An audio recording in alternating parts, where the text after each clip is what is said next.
Bolo, Nama Om Vishnu Padaya Krishna Prashtaya Bhutale. Shrimati Bhakti Vedanta Swami Namane. Namaste Saraswati Devi Gauravani Pachaline. Nivasesha Shunyavadi Pashtatada Satarine. Jai Sri Krishna Chaitanya Prabhu Nityananda.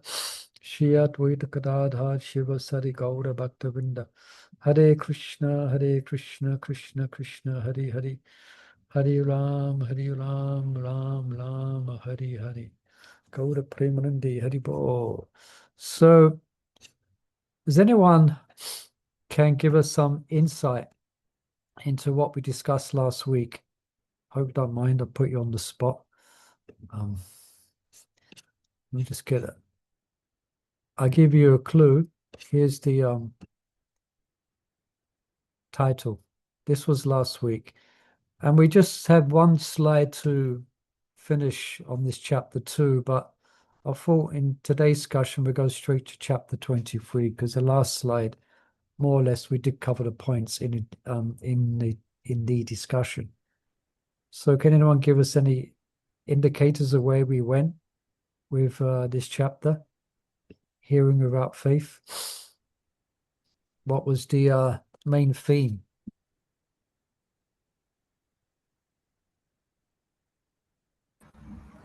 Going once, going twice, going 3 times. So generally it was about preaching, Prabhupada's genius in presenting Krishna consciousness to all different types of people. Here, specifically those without faith. And some details of karmis, gyanis, and yogis. The main focus was on how to introduce Krishna consciousness to those who don't have any faith.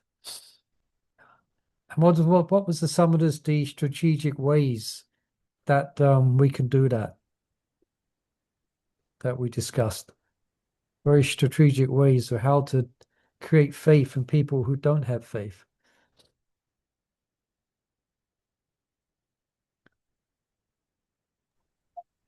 I give you a clue.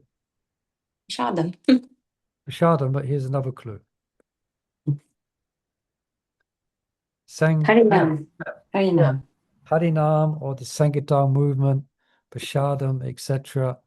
Maharaj also mentioned doing plays and dramas, etc. We can create an interest, and then with that interest, people may develop some faith in the topics of Krishna. Yeah. And what's another way that is very much part of our ISKCON society in creating faith in people, apart from Harinam? Chanting. No, well, that's Harinam, isn't it? That's Harinam, isn't it? In it. Yeah. Books. I like that, in it. Books. Oh, distributing books, yes. Remember that? Book distribution. Yeah, book distribution. Yeah, we pujaris, we don't know much about book distribution. Sorry. But that's Prabhupada's genius. And also we had some discussion about the content of, well, just first of all, we discussed this a little bit, that we, just the same as Lord Chaitanya, then we don't make any distinction. Yeah, we go out chanting Harinam, and also we go on the street distributing books. But what Maharaj was highlighting last week, which was very interesting, Prabhupada's books are empowered. Remember we shared a few stories of first coming in contact with Prabhupada's books? Yeah. They're empowered to relate to people without faith. If somehow devotees can be the bridge, be the medium to those without faith by using Prabhupada's books. And Maharaj was emphasizing sometimes it's better to let Prabhupada do the preaching, because Prabhupada's writing is empowered in such a way that it can give some insight, it can create faith, it explains the philosophy very systematically and in a wonderful way that people can become attracted. Yeah. And there's 2 quotes we had of Prabhupada. If they read one line, no, we've heard that many times. Or, oh, it is very nice. Then that's creating faith for them to take up Krishna consciousness at some point. Yeah, like that. So that was the main subject of last week's discussion, and we finished here. Yeah, there's many different preaching strategies and the strategy should be to somehow or another get people to think of Krishna. Yeah. And we spoke, what is this nice verse here about different types of chanting? Where was that slide? This one. No, not this one. Yeah, no, this one, yeah. Sanketyam Parihasyam Va. This is from Ajimo Kanda. One who chants the holy name of the Lord is immediately free from reactions of unlimited sins. Even if he chants indirectly, so he's indicating something else. That was Ajamil's chanting. He was indicating his little son. He wasn't indicating Vishnu, Narayan. Yes. But that wasn't offensive. Yeah. Or jokingly for musical entertainment, as we know, sometimes on the street, Ari, Ari, Ari. So that's wonderful. So we're creating faith even without them knowing, without them knowing. So that was the essence of last week's chapter 22. And this week we're going to be looking at beginning, okay, a little bit, step forward a little bit, hearing with faith that's impure. Yeah. So where we're going here. So again, it's focusing on mixed devotees, still attached very much to the material world, the fruitive activities. So fruitive activities, it means working solely and being attached to the results of your work. Yeah. So what's a mixed devotee? Someone can give us a little quick definition of a mixed devotee? Still attached to the material world and Still attached to dimension. looking for peace and spiritual, but still attached. Yeah, very good, very good. They're not exactly looking just for Krishna. No, They're it's looking to satisfy themselves. Yeah, they're looking to facilitate their material life. Yeah. So they have faith that Krishna is God. Krishna is the Supreme Lord. And even they accept different incarnations, Maharaj writes here. So they've got faith in the process of devotional service, but they can't devote themselves to that because of their attachments, So they're maybe maintaining quite significant material motivations, fruit of a material motivations alongside devotion. So it's mixed. You think mixed, what's the Sanskrit for that? Someone could remind me. For mixed, no, mixed, it comes to mind in a minute. But one's devotion is mixed. Yeah, it's mixed, it's not pure. So mixed devotees, so the faith, yeah. Yeah, so therefore it means, as summary point here, it means devotion to Krishna that's also combined with other desires, other plans and other objectives. Yeah. Now, what sometimes devotees think, sometimes devotees who don't live in a temple, sometimes they just by being in that position, I'm not, I guess less mature devotees think that you can only be a pure devotee if you live in the temple. Yeah. We absolutely give everything. Now that's not the case, as hopefully we understand. In other words, living outside the temple doesn't mean you're a mixed devotee. You may be living outside, but you may be seriously committed, and devotees here are. They're committed to pure devotional service. You're regularly chanting, following regulative principles, one's initiated, hearing and studying, like we're doing a study now, and engage in some service to Krishna at the temple or on your own little altar at home. And you're progressive. One progressive towards initiation and always wanting to go deeper in one's surrender. Yeah. So it's not, so the distinction between mixed and pure devotion, just to clarify that, and it concerns the motivation and the surrender. It's not the place where one lives, inside or outside the temple, you know. So a key distinction, mixed devotee is Krishna is my Lord, but I also want other things. Yeah. So what's a pure devotee's distinction? What's there in a few words? Just 4 or 5 words. What's a pure devotee? Totally surrendered to Krishna. Totally surrendered to Krishna. That's 4 words. That's quite succinct. That's good. Anybody else? Detached. Detached. That's 1 word. I guess that's quite precise. Let's have Unalloyed a couple more. devotion. Alexander Ji? Unalloyed devotion. Huh? Unalloyed devotion. Unalloyed devotion. Yeah, Two words. it's correct. Yeah, these are correct. Marge writes here, or somebody could be Krishna and I his always pleasure think about Krishna. are my goal. What was that you said, Mother Sangeeta Priya? Say again. Always, the pure devotee always think about Krishna Always all the wants, time. always thinks about Krishna, always wants to anyway, always endeavoring to. So Krishna and his pleasure are my goal. Samsiddhi Hari Devotion. Yeah. So my work, my family, everything, wherever I'm situated, my goal ultimately is to give pleasure to Krishna. Samshiti Haritoshanam. Okay. So hope you don't mind. I've been playing around with my slides a bit. That's why I didn't put the notice up for this class. I was getting carried away creating my slides. As I know, I'm using chat to help me out. So please don't I mind. was just going to Okay. ask this question. Sorry? Sorry, I was just going to ask about impure faith, but you've just got Please. this up. Yeah. Okay. Well, we should go through this, and then if the question's still there, we can clarify. Yeah. So, hearing with impure faith. Let's see if we can move. Yeah. So, what is a mixed devotee? So we described that. They cannot devote themselves fully. Then I've been, sorry. Sorry, carry on. I was thinking about the word mixed devotion. Mishra Bhakti. Mishra, thank you so much. I was thinking, why is it not coming? I know the word. Mishra, yeah, thank you.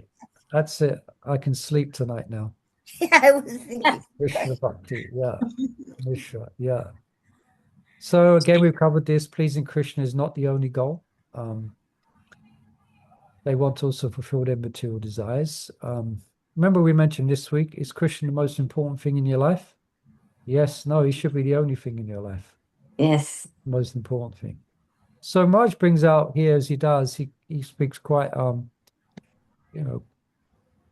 quite straightforward, that most devotees, that a majority of devotees are Sakkam Bhaktas. Yeah. So they're mixed devotees. So they want to enjoy the good life. There used to be one sitcom comedy in England called The Good Life. Yeah. Yes. So they want the good life and to practice and to follow the practice of devotion. Now, it doesn't mean you have to want a bad life for you to be not a mixed devotee. It means, but some, that's their mission, that's their hope, that's their prayer, that's the type of blessings they're trying to invoke when they go to a temple, or they take part in kirtan, So they want to enjoy a good life and practice devotion.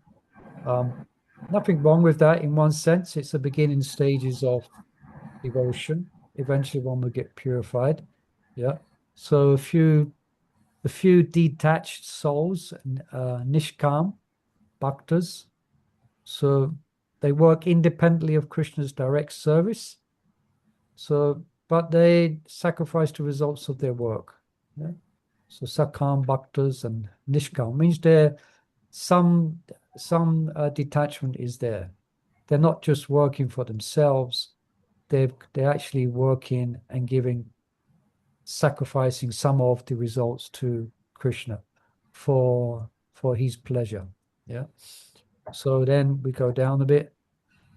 So fruitive devotees into 2 categories. less advanced. Again, view devotion as a vehicle to fulfill their material desires. More advanced, whose acts of devotion are unmotivated, but to still cling on to the selfish plans. So they're nishkam kam, but they've still got some mishra in their practice. So how to the elevation to pure devotion. So fruitive devotees, attached devotees, they are purified by offering the results of their work to Krishna. So how do you offer the results of your work to Krishna?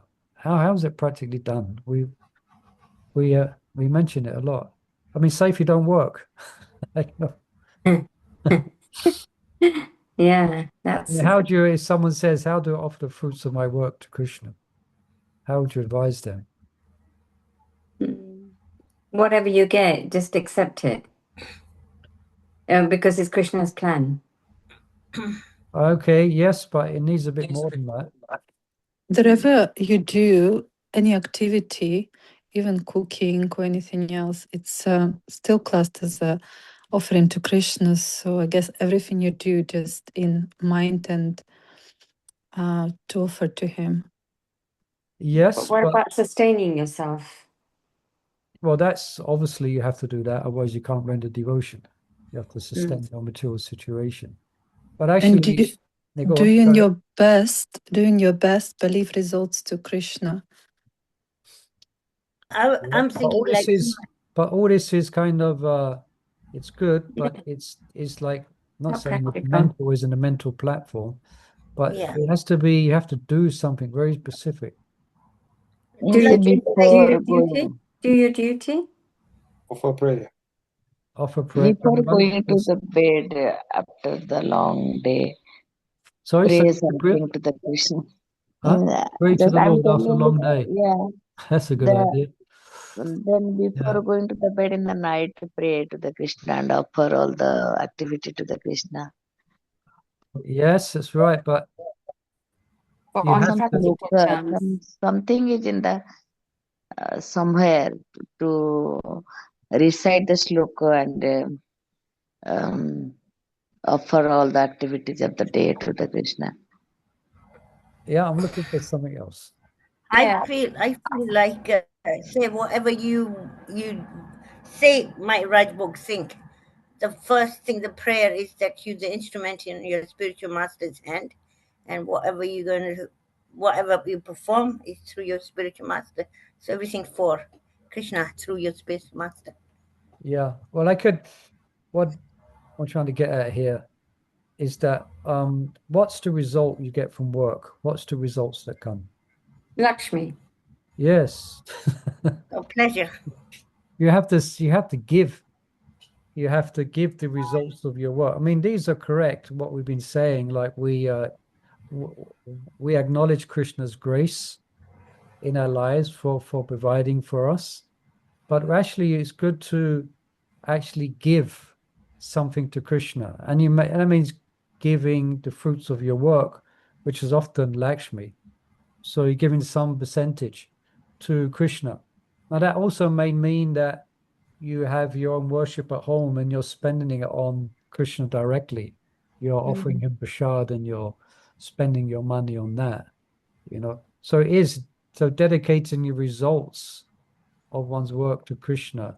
So I'm just bringing this out because it's not just a mental thing. Yeah, I'm giving everything. Yeah, I'm surrendered to Krishna. No, if you have some fruits of your work, you somehow use that in Krishna's service, in whatever way that may be appropriate. Yeah.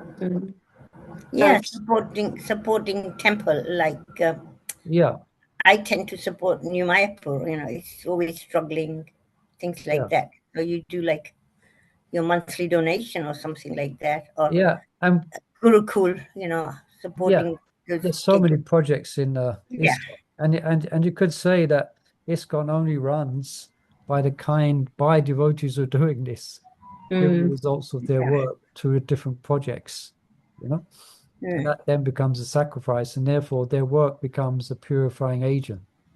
Then they become detached. So it has to be more than just mentally saying, yes, yes, I'm everything for Krishna. Yeah, you have to give, you have to give, you know. Mm. It may be, okay, say if you're not earning money, so you give your intelligence, give your mind, give your words. There's a verse like that in Srimad Bhagavatam. Yeah, give, yeah. Okay, just thought I'd bring that out. Yeah, so, well, one thing about devotees who are attached, what third chapter Bhagavad Gita, that we shouldn't necessarily disturb them. Yeah. Tell them you're in Maya, why are you so attached? Give it up. Mm.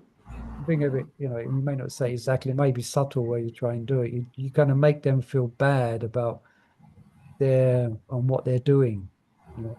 But instead we want to just engage them in activities of bhakti. Yeah. Just take them from the position that they are at and engage them in activities of bhakti. That's mentioned by Krishna. They shouldn't disturb the minds of persons who are too attached. Buddhi yoga, yeah, Buddhi yoga. But instead, engage them in acts of devotion. Then they gradually get purified. Now, as they get purified, that purification means they're going to develop spiritual knowledge. And then they're going to become aware themselves of their otherwise gross material attachments and selfish motivations. That sometimes the best way to go about it, you engage them in acts of devotion and let the devotional acts themselves purify them, purify their intelligence. And if they're hearing from devotees as well, they're going to, they're going to come to terms with their material motivations in the devotional activities they're doing. And they're going to want to make an adjustment rather than you saying, give up, you're so attached to your kids, just you're so attached to your house, you're so attached to this, you're so attached to that. I'm exaggerating a bit. So It's true. who's an example of someone who was very attached and was worshipping Krishna and became purified? Maharaj got attached to the deer. No. Oh, serving. Someone who was worshipping Krishna, he wasn't a pure devotee, he was a mixed devotee. His only reason for worshipping Krishna was to get something. Dhruv Maharaj. Dhruva Maharaj, yeah. Dhruva Maharaj is here today. Hare Krishna. Yeah. So Dhruva Maharaj is such a wonderful example of that. And that wonderful verse that's quoted, which is interesting, it's not from the Bhagavatam, it comes from another scripture, but devotees often quote it, where he concludes, having followed Narada's instructions and being blessed by following those instructions, and being very intent about following those instructions, Vishnu was pleased with him for following the instructions of his pure devotee. So he appeared before Dhruva, and Dhruva was so overwhelmed with ecstasy, seeing the form of Vishnu, that he became thoroughly embarrassed for asking him for paltry material things. The verse describes, that verse that I was searching after broken glass. Yeah. A diamond, Now I found the diamond. Yeah. So he became purified. Narada Muni didn't tell him, you nonsense, just forget it. He tried to dissuade him in the beginning, but he was too attached. So instead he took that attachment which he had and gave him a sadhana by which he could please Vishnu. So he let the process work.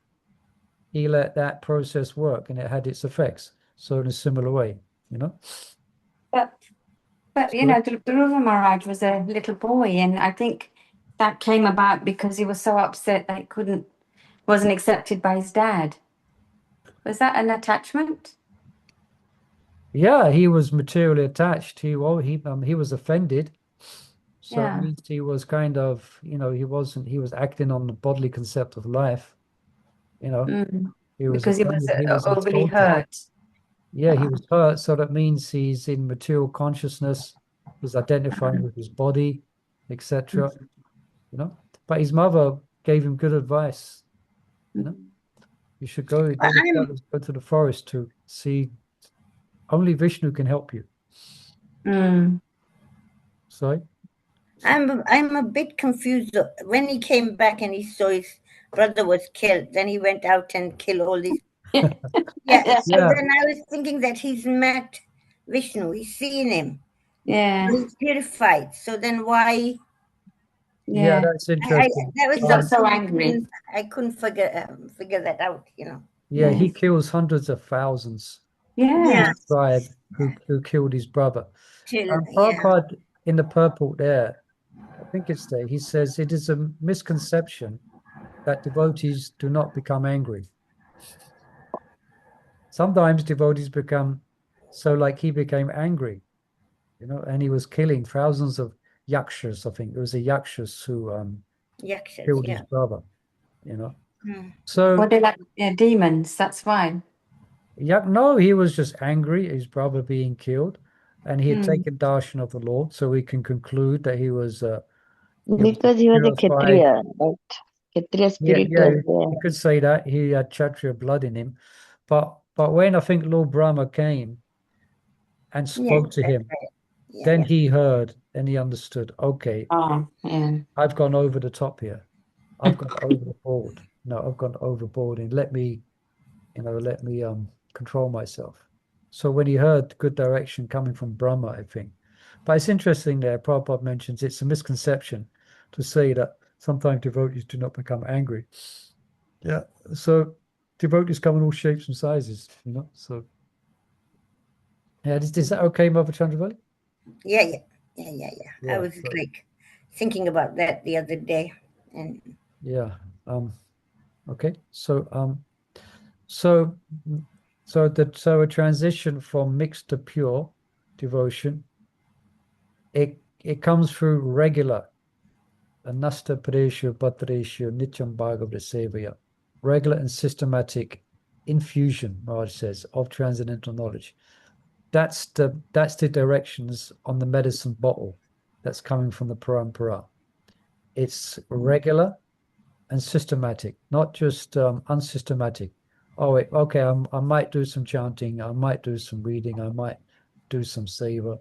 No, it has to be entwined in one's life, that systematic and regular infusion of transcendental knowledge. So we want very much, those who are preaching to are very much, maybe very much mixed, and it's good if we can encourage them to hear systematically, to actually read systematically. Yeah.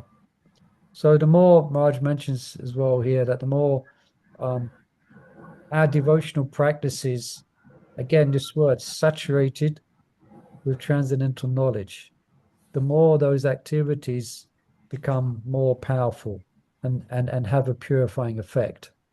That's why it's good for us to hear classes, because we're developing transcendental knowledge. And even attending this, we're developing transcendental knowledge, and that's going to make your cooking more powerful.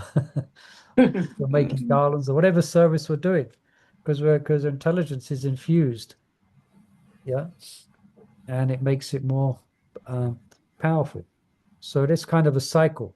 So it's like a progressive cycle, and that infuses you to do more devotional service. Yeah. And the more you become inspired, etc. So again, there's a kind of here, transcendental knowledge goes stronger, leads to more powerful devotional service. That gives you more detachment from enjoying the fruits from material enjoyment. That then starts to go in direction of pure devotion, where one's spiritual understanding becomes a bit deeper. Yeah. Okay. Let's see here. Yeah, so that's an indication that one's becoming purified. Okay, so I'll ask this as a question. What's the indication that you or someone you know is becoming purified?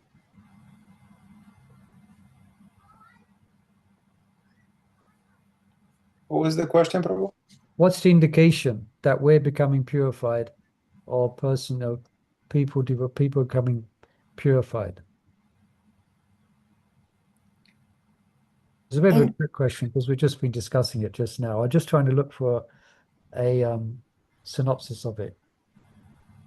When we have the opposite to reject those unfavorable activities. Yeah, more or less, Alexander's correct. It's what he's saying is detachment from material enjoyment. Mm. You're detached no more, No longer, you're interested in watching The Wizard of Oz. No longer Yeah. you're interested in things you used to be interested in, Mm. coming. Mm. But we have to be careful as well because, along the path of devotion, we may, the things we used to be interested in again, we may You might become come interested. back, yeah. Yeah, so you have to be very careful, especially So- in this day and age when you've got YouTube. Every material attachment that you have had is is there a few buttons away. I'm speaking, I'm speaking for myself. I mean, I used to learn like certain music. I was a bit of a music buff before I joined. I was a retro. I was into 60s music. Though I was a teenager in the 80s, nice to be in a certain fashion. And a couple of months ago, I got caught out. I was looking at all these pictures of this fashion I used to be into. And I can remember my frame of mind then. I thought, okay. So I had to kind of make an asserted effort. Okay, that's all behind me now. Well, Yeah, you can get into it. yeah, Because you can get into it, same thing happened to me. I used to like 2002. I used to like this Indian films mixed song. Anyway, I used to do my do service at the temple, put deities to rest and cook or whatever. Come back and watch this thing and have my prasad that I brought. Anyway, all of lately, I don't know. I was telling the kids about it, grandchildren. Somehow they found that. Then one day I went there to their house to look after, and they, look what I've got. I put this on. I tell you, I got really into it. Yeah. so you have to It's very easy. It's easy to do And that. it's hard to. Mohini Gopika, I quite often say like bhajans that have got that music. I say to, oh, I haven't heard that for a long time. Yeah. Like it goes back. Mine just goes back to Yeah. that kind of music. Yeah. Yeah, I mean, so we have to, especially when it's on, it's on YouTube, because if you watch one YouTube video, feeds you all the same types of videos afterwards. Kind of. So anyway, I still do watch now and again, I have to say, but I'm not so attached like I was before to it, certain music, because Yeah. there is certain music that I do like, and I grew up with that kind of music. So yeah, I don't feel that I'm kind of like going away from Krishna consciousness just by listening to it. I just feel, oh, that was nice. It just brought back some memories, but then that was it. Whereas before it was, yeah. oh my God, I have to, So you're gonna have to, judge for yourself personally, and kind of be aware when you're perhaps going over the edge, when you're yes, going too far. I mean, is there natural interest to the past in one sense? And imagine the songs you used to listen to a bit more closer to Hinduism and devotion, but not the songs I used to listen to. That's for sure. No. Yeah, like old So- Bollywood, films with their lovely meanings to their songs. So, Yeah, there kind of can be some devotional content. yes, yeah. So you have to judge individually, devotees yourselves here. You have to kind of just keep in mind that an indication of spiritual advancement is that we are detached from these things. Yes, We're yes. detached from these things or detached from material enjoyment.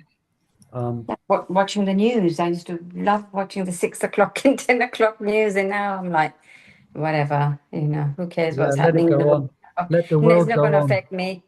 Yeah. So yeah. Marge is going on a bit. Margin mentions here that, there may be devotees who are very much motivated materially.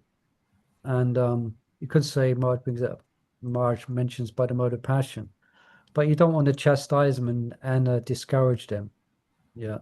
You want to somehow encourage them to hear and study, the philosophy and teachings of Prabhupada. And that's what we do naturally as devotees. When we meet people, we interact with people, we encourage them, we encourage them, we encourage them. We don't find out what they're doing and chastise them. We encourage, them to systematically hear. Yeah, like today I was giving a lunch class and there's always some adventure in a lunch class. Did I tell you last week I did the lunch class and one man, he had Bhagavad Gita. He had it in his house for 15 years. and he hadn't taken it out of the cover. Yeah, But you every say. day he would clean it. Anyway, today I met a nice Sikh boy came in at the end, very pious young Sikh man. He had Bhagavad Gita in his hand. I think he got nabbed by Sharada. He willingly gave him a book and took money from him. Anyway, he came in Bhagavad Gita. It was very nice. He was holding it with awe and reverence, you know, because in his Sikh tradition, they are familiar with Krishna and the history of Gita. And he hadn't read it before. So I was encouraging, thanking him for coming, you know. I wasn't telling him you give up your Sikh ways. It's all nonsense. Of course not. That's an exaggeration, okay? No, All right. yeah. Okay, so let's move on a bit. The next slide here. By getting more to perhaps the essence of what this part of Suddha Bhakti Cintamani is about. Okay, what devotees who are attached may hear, you know, what type of topics, what aspects of Krishna consciousness should we expose, but if we're still attached or we're preaching to others, you know. Now, okay, we're still conditioned and we still may be mixed. Mixed devotees and conditioned devotees still take initiation. Okay. If we're waiting for devotees to become unmixed in their surrender to Krishna or unconditioned, there wouldn't be many initiated devotees, you know. Okay, so they take initiation, but only if they're able to maintain their vows. If we're confident or they're confident that they can maintain their vows, they're enthusiastic and have full confidence that they can maintain their vows. If they're not confident of that, then they shouldn't be ushered forward to take initiation. They are not ready. Yeah. They maintain their vows under the guidance of a spiritual master. You know. Now, when is it appropriate for devotee to get initiated? We could say, can anyone say when it is appropriate? When they can surrender to a spiritual master, or when they can, when they can. And also carry out the 4 regulative principles. Yeah, more or less what we said. But Marge brings out here that they're progressive in their spiritual development. They're moving forward and they want to move forward. And they have some understanding of the different stages of bhakti, you know.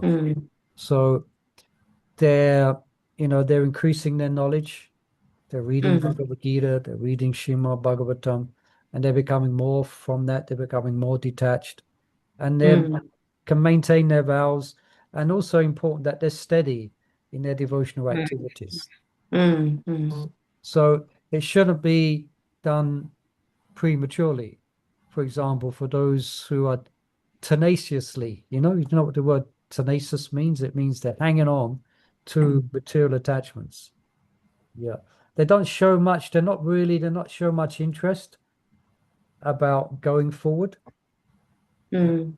From my experience in preaching in the temple and being in a temple and giving classes, a lunch class, etc., you get people who come to the temple, you know. They like devotees, they like the ambience in the temple, they make friendship with devotees, you know. But sometimes those who never sit in and listen, they come and do seva, but they never sit and listen to a class. And then there's others who come and do seva and get involved in the community, and they come and they sit and they hear class. The ones that sit and hear, they're the ones that stay. The ones that don't make it a prerogative, they're not really, they're just there because it's a good vibe and they feel good and, you know, there's friendly people, you know, but they haven't really and on the mission themselves, they're not willing to progress really. They kind of keep a little bit aloof from that part. You know, they keep aloof from that. I mean, they get tremendous benefit from coming, no doubt. But those who hear, generally, they're the progressive one. And again, to those who are unable to maintain, we're not going to be unable to maintain their vows, then you wouldn't really encourage them to take initiation. Like there was one young man who was coming. He's not coming so much now. I mean, I won't mention his name, but he was very affluent materially, in a very advantageous situation for material enjoyment with the opposite sex and money, etc. He was a bit of a film star or something. So, yeah, you know what I'm speaking of. Yeah. So you wouldn't encourage someone like that, yeah, take initiation, take initiation. Now you wait a few years until he gets more purified and you are confident and he is confident and the spiritual master is confident that they can follow the regular principles, you know. So we have to be a little bit discriminating. All right. So what about these devotees who are attached?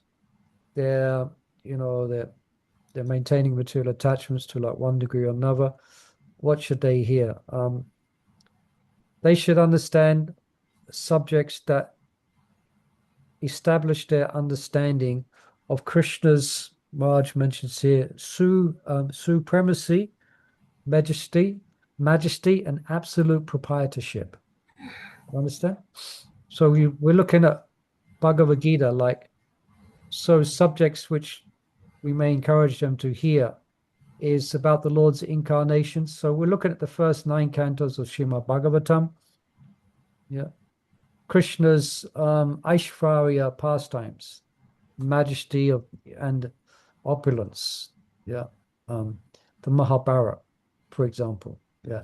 Krishna's killing different demons. And you remember we mentioned in passing, I think a couple of weeks ago, about the different demons that represent different anartas. And I didn't have the list of it, but Alexander G, he kindly sent me a text of a chapter coming up where Bhaktivinoda Thakur speaks about all the different anartas and the demons. So we are going to be covering that in a couple of chapters ahead. We're going to be looking at each demon and each anarta that they represent. So we'll be going through that. That comes in the next chapter, I think. So hold on to your seats. It's coming. Coming to you soon. Thank you, Alexander, for that. Because I was thinking after I said that, oh, it's a shame. I should have made up some slides for all the different anartas. It's always interesting. Who is it who often speaks on that subject? Vamsidas, spiritual master. Bhakti Chaitanya Maharaj. Bhakti Chaitanya Swami, that's one of his major topics, you know. So that, for example, so Mahabharata, the Ramayana, even okay, if there's got some inclination to, you know, some scholastic inclination, the Puranas, but especially Bhagavad Gita, you know, especially Bhagavad Gita, because that's going to help them to overcome the illusion that I own anything in this world and that I am independent. Yeah. It's very clear from reading Bhagavad Gita that Krishna, everything comes from him. You know, we are completely dependent upon him. So you gradually want to establish, and these, again, what fruitive devotees make, Krishna's supremacy. Yeah. So then from that, yeah, Krishna's supremacy, then surrender, then detachment, then purification of desire, then the pure devotion. That's the summary of what we just read there. Yeah. So why not deliberately hear confidential Raj Leela? So we'll discuss that now. I'll ask that as a question. Just a quick synopsis. Anyone could give a little quick indication of where we're going. Why not hear deliberately about Raj Leela? Because if you haven't got clear understanding, you'd have a wrong idea about what's going on. Correct. You know, I couldn't put that. Yeah. Yes, you couldn't put that more succinct. Could you say that again? The first few words. If you read the Ras Leela and you don't have proper understanding of Radharani and Krishna, then you would have your own conceptions about what's going on, and you'd relate it to your material thinking, and not the spiritual understanding of what's really going on. Yeah, correct. That's correctly put. So, you know, as you heard of this statement, get hold of the wrong end of the stick. Yes. So, in other words, mixed devotees, it's not advisable that they concentrate on Krishna's human-like Raj pastimes. Yeah, human-like Nada Leela. because if they don't have sufficient faith and there's not sufficient surrender, as we mentioned, there's good chance they're going to misunderstand. They're going to think Krishna's an ordinary human being. Yeah, the other day I was watching one Christian who gave he'd read Bhagavad Gita, and he was telling his fellow Christians about Bhagavad Gita. I think I might mention this before. No idea. He couldn't understand at all because he's thinking Krishna's an ordinary person. So complete hopeless, I almost didn't swear. Hopeless. Yeah, so by this, for those who are still quite attached, then better they, get Krishna's, because they may think Krishna's an ordinary human being, or he's a mythological character. Yeah. Even some so-called cultured persons in India, so-called famous philosophers in India, they think Krishna is just a mythological creation. Yeah. Or, as we mentioned, it's just a mundane, he's a womanizer, Yeah. So, yeah, so what that can produce doubts, criticism, and offenses. So it can damage their spiritual life. Yeah. They become offensive. They become critical. They become critical of Krishna, critical of Vaishnavas who follow that path. Yeah. So Maharaj mentions here, the difficulty is that in Braj, Krishna's divinity is concealed beneath his extraordinary sweetness. Okay. So, but first one must become convinced that Krishna is the Supreme Lord, everything belongs to Krishna, I'm dependent upon Krishna, and I should surrender to Krishna. Yeah. Now, why is the Mahabharata particularly suitable? Remember when I read the Mahabharata, I loved it, I read the Krishna Dharma's Mahabharata. Then I was reading another one, a really large one. Yeah, so wonderful. So, because there's wonderful history, there's adventure. It's about human relationships, heroism, lots of moral instructions, questions about, social questions. Yeah. So it's good for engaging, Marge mentions, materially conditioned readers, Mahabharata. So that's the place you might direct someone to read. Oh, you got to read this book, Mahabharata. Read this book. That could be the direction that you may send someone in, or Bhagavad Gita, or it depends on who you're preaching to. It very much depends. You have to, we're helping you. Maharaj is helping us to be able to discern in which direction to send those who we may meet into hearing and chanting.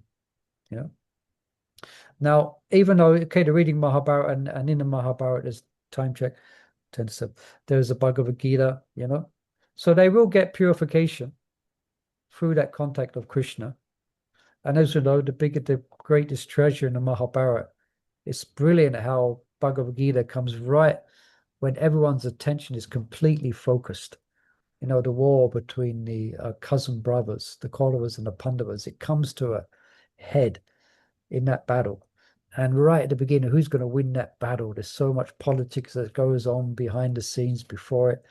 And when the battle was just about to begin, Bhagavad Gita. Yeah. Right when everyone's attention is full, that's kind of brilliant, So one progression could be Mahabharata, Bhagavad Gita. Yeah. That creates stronger faith, some detachment. Then Srimad Bhagavatam.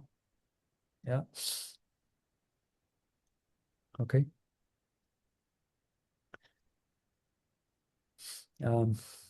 Okay, let me see what's, yeah. The next subject we're going to look at is, I thought it came up in another slide. Let me just look, peek forward head. Okay, let's go here. Okay. And the time that let me just going to look at now is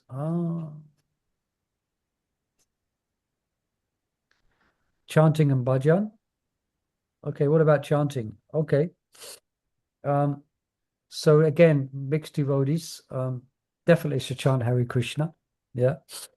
Even if their chanting is materially motivated, helping. Yeah, I remember a particular anatta, or a particular thing I had for years in chanting Hare Krishna, is that I would see it, I would chant Hare Krishna and I would feel good about myself, and my interactions with others would be good. Everything would become better, And that was my motive for chanting, It wasn't love specifically, or it wasn't attraction. It was just because it's great. It's like a tonic. It's tonicking me up. It's put me in a good headspace, man. So I could distribute more books. And so, it wasn't a pure, it was but I was getting purified from that. I was thinking about that the other day. So it was subtle. I was chanting because, sometimes our association in the young days of brahmacharis in the back of a van was a bit rough. Sometimes due to the modes of nature. So if I chanted attentive rounds, then I would have less problems, I'll be better able to deal with the interactions, etc. Anyway, just what do you call it? Yeah, confessions of a brahmachari. Young brother. So anyway, okay, these persons are fruitive. They're chanting, but they're still strong, maintaining material desires. And their chanting may still contain offenses. Yeah. And the offenses. So in other words, let me just get this right. However, because material desires remain strong, their chanting may still contain offenses to the holy name. Yeah. So they shouldn't be prematurely attempt advanced bhajan. And we're going to be describing what that is later on in this chapter. We're not going to get to it today. Just a little summary of what that is. So they're not going to attempt some type of bhajan or smaran on the Raj Leela. Yeah. On Krishna's intimate Vrindavan pastimes. That is not advised, Yeah.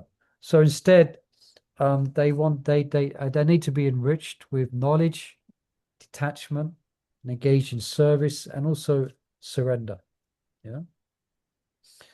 Now, when their faith when they get more purified, and then genuine surrender develops, genuine.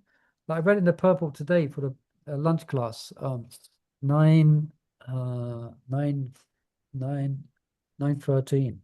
where Prabhupada says one should surrender your soul to Krishna, and that's the beginning. That's the intermediate stage. First, you hand over your soul to Krishna. You completely, you give up all your endeavors in this world and just give your whole self. I just like the way Prabhupada described it. You give your soul to Krishna. Yeah. So when one becomes in a serious surrender, they're giving themselves over to Krishna with emotion, with some intensity, and they really mean it, Then they become qualified for higher forms of sadhana, practiced by those who are not mixed, those whose devotion is not mishra. Yeah. Okay. Any questions? We've got 5 minutes left. I think this is the part where the mixed devotees get scared, when you say surrender your soul to Krishna, give everything to Krishna. This is the part they struggle with, because it's 70% for me and maybe 30% for Krishna. So yeah. So it's difficult. It's a good point you're bringing out. So we don't know. So we may be a bit, how we apply the medicine, we have to be a little bit intelligent. We want them to decide themselves to give themselves to Krishna. Mm-hmm. Now, it may happen if a devotee is very advanced, just like Prabhupada, on a very high level of devotion. When they speak about their service to Krishna, it enters the heart of those who are listening, and they become inspired for a similar type of devotion, even if they're otherwise not qualified. Mm-hmm. but generally, but they might, we might not possess that Shakti. So again, we engage them, again, back to this point, we engage them in systematic hearing and chanting. And so eventually they decide to hand themselves over rather than you should hand yourself. But you're right. It might sound a little bit frightening for some.